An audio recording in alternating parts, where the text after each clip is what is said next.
जय गुरु जी संगत जी, गुरु जी के चरणों में कोटि कोटि प्रणाम। ये मेरा चौथा शुक्राना सत्संग है जो मैं आज देने जा रही हूँ। गुरु जी की इतनी ब्लेसिंग्स हैं मेरे ऊपर, मेरे परिवार के ऊपर। हर पल गुरु जी अपना एहसास दिलाते हैं।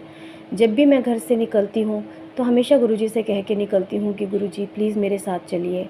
और अगर मेरे बच्चे कभी घर में अकेले होते हैं तो मैं हमेशा गुरु जी से ये अरदास करती हूँ कि गुरु जी मेरे बच्चों के साथ रहना, इनको कोई मुसीबत ना आ जाए, कोई परेशानी ना आ जाए। अकेले हैं ये, क्योंकि मैं वर्किंग हूँ और अकेली ही रहती हूँ, तो इसलिए मैं हमेशा गुरुजी से अरदास करती हूँ और गुरुजी हमेशा मेरे बच्चों के साथ रहते हैं। कोई कभी प्रॉब्लम नहीं आई आज तक। अब तो बच्चे काफ़ी बड़े हो गए हैं।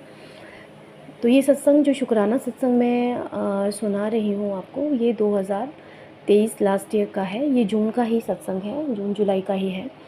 जहाँ मेरी पोस्टिंग है वो हिमाचल प्रदेश में ही है। मैं हिमाचल प्रदेश से ही बिलोंग करती हूँ, लेकिन जब मेरी अपॉइंटमेंट हुई थी तो वो बहुत ही पहाड़ी इलाके में हुई थी और वहाँ पे मैं अकेली रह रही थी अपने दोनों बच्चों के साथ। मेरे अंकल जो थे वो चंडीगढ़ में ही उनकी जॉब थी और मेरा मायका वो भी हिमाचल प्रदेश में है, वो भी थोड़ा सा डिस्टेंस वहाँ से दूर ही था। तो मैं अकेले सर्वाइव करना मेरा बहुत मुश्किल हो रहा था। मेरे मदर जो थे वो बच्चों के साथ बीच बीच में आ जाते थे रहने के लिए, लेकिन फिर भी मुझे बहुत दिक्कतें थी जो वहाँ पे फेस करनी पड़ रही थी। 3 इयर्स मैंने वहाँ पे जॉब किया। उसके बाद मेरा मन था कि मैं वहाँ से ट्रांसफ़र करवा लूँ, जो कि बहुत ही मुश्किल थी। उस टाइम पे हिमाचल प्रदेश में ट्रांसफ़र्स जो थी वो बैन हो गई थी और उस टाइम पे ये ट्रांसफ़र कराना जो था वो बहुत ही ज़्यादा मुश्किल हो रहा था। और इतना हो गया था कि मंथ में सिर्फ जो last week of the month था वहीं उसी में ही ऑर्डर्स होने थे। तो ये बात आई थिंक जुलाई की है, जुलाई 21 की है, जुलाई 20-21 के अराउंड है ये लास्ट ईयर।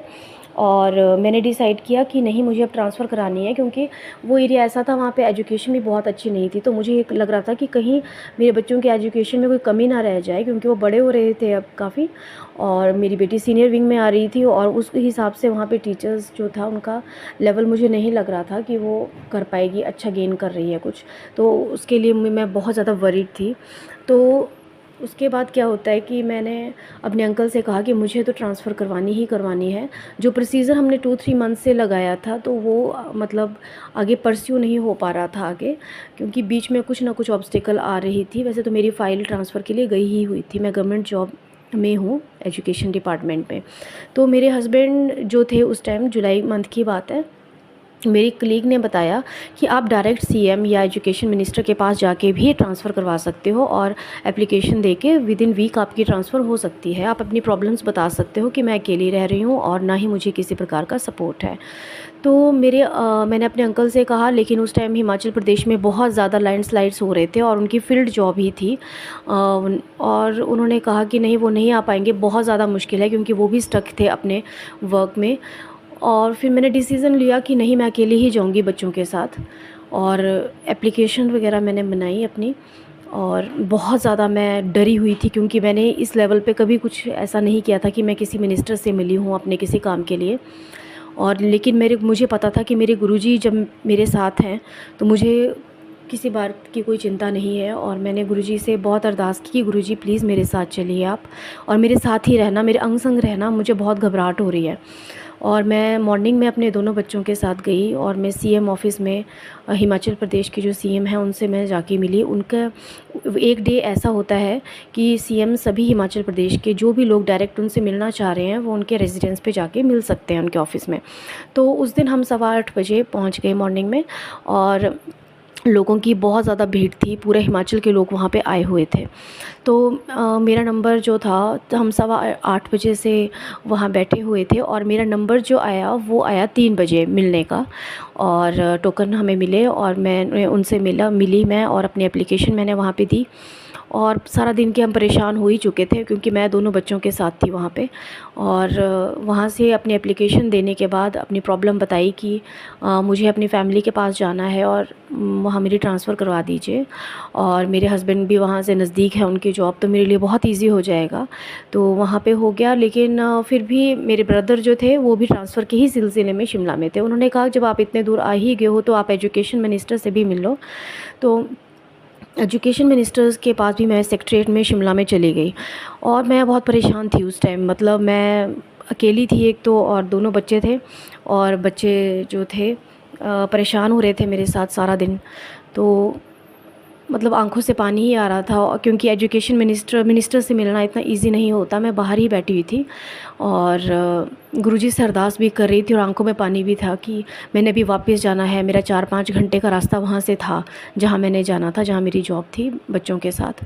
और तभी एक बुज़ुर्ग से अंकल मेरे पास आते हैं जो वहीं पर ही थे, और उन्होंने मुझे कहा कि आपकी क्या प्रॉब्लम है, मुझे आप बहुत परेशान लग रहे हैं। तो मैंने उनसे कहा कि ऐसा ऐसा मेरा ट्रांसफ़र का इशू है, मैं अकेले रह रही हूँ दोनों बच्चों के साथ, और मुझे बहुत परेशानियाँ हो रही हैं। ना तो मेरे हस्बैंड आ पाते हैं जल्दी, और मेरी फैमिली भी दूर है। तो उन्होंने कहा कि कोई बात नहीं, आप मिनिस्टर जी से मिल लीजिए, और उसके बाद आप मुझे मैं यहीं पर ही हूँ, थोड़ी देर में आता हूँ, आपसे कांटेक्ट करता हूँ। फिर मैंने मिनिस्टर जी को वहाँ पे अपनी एप्लीकेशन दी, उनको अपनी प्रॉब्लम बताई, और बाहर आ गई मैं दोनों बच्चों के साथ।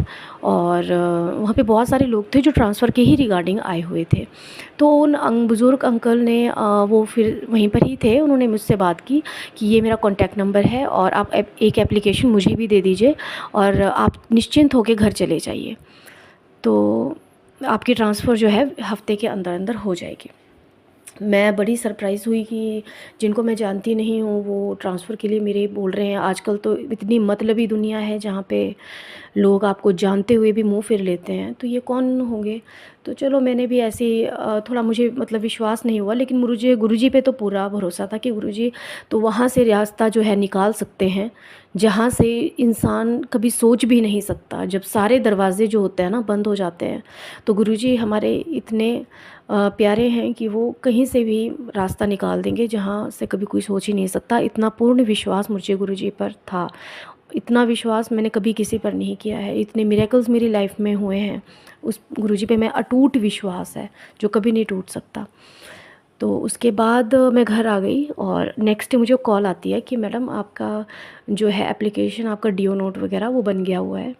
और उन अंकल का ही फ़ोन आता है। फिर मुझे बाद में पता लगता है, अच्छा ये सब होने के बाद फिर भी मेरे माइंड में एक था, मतलब आई वाज़ नॉट श्योर कि ये हो जाएगा काम। तो वो सारा कुछ होता है, और उसके बाद 1 वीक में एक लिस्ट निकलती है जिसमें मेरा नाम था ट्रांसफ़र का, और मेरे ऑर्डर्स जो हैं वो हो जाते हैं। शुक्राना गुरुजी, शुक्राना, हर पल शुक्राना गुरुजी, आपने इतना साथ मेरा निभाया है अपनी बेटी का।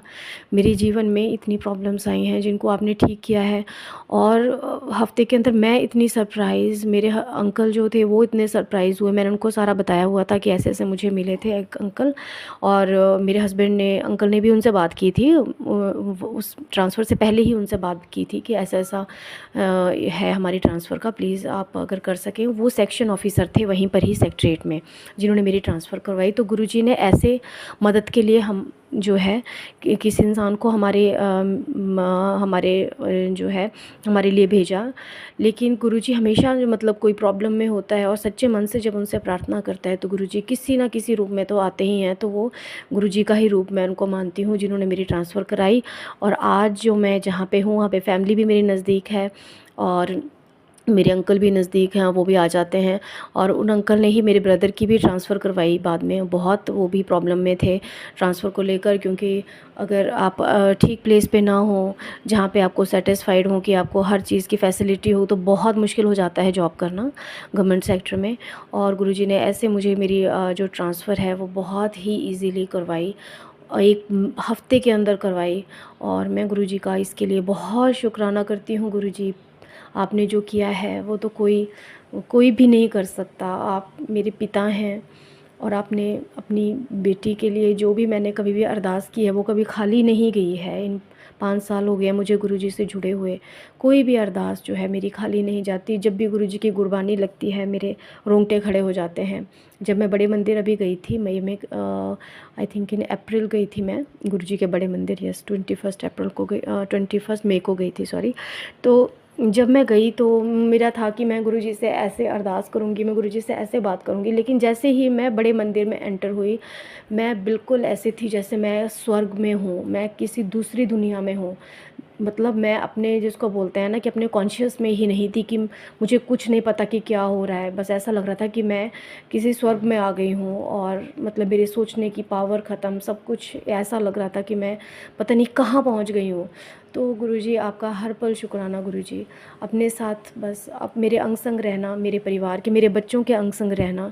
मैं गुरुजी से हमेशा प्रार्थना करती हूँ कि इनके एजुकेशन से रिलेटेड कि गुरुजी प्लीज़ इनको जो है अपना आशीर्वाद देना, इनको ब्लेस करना। जो भी लोग मुझसे कनेक्टेड हैं प्लीज़ उनको ब्लेस करना, सारी संगत को ब्लेस करना, उनका कल्याण करना, सर्वथा भला करना गुरुजी। और कोई भी भूल चूक हो तो मुझे माफ़ करना। इस सत्संग को सुनाते हुए मुझसे कोई भी भूल चूक हुई हो संगत जी तो मुझे माफ़ कर दीजिएगा। शुक्राना गुरुजी, अनंतम अनंतम शुक्राना, लख लख शुक्राना गुरुजी। हमारे अंग संग रहना गुरुजी, अनंतम शुक्राना। जय गुरुजी, जय गुरुजी।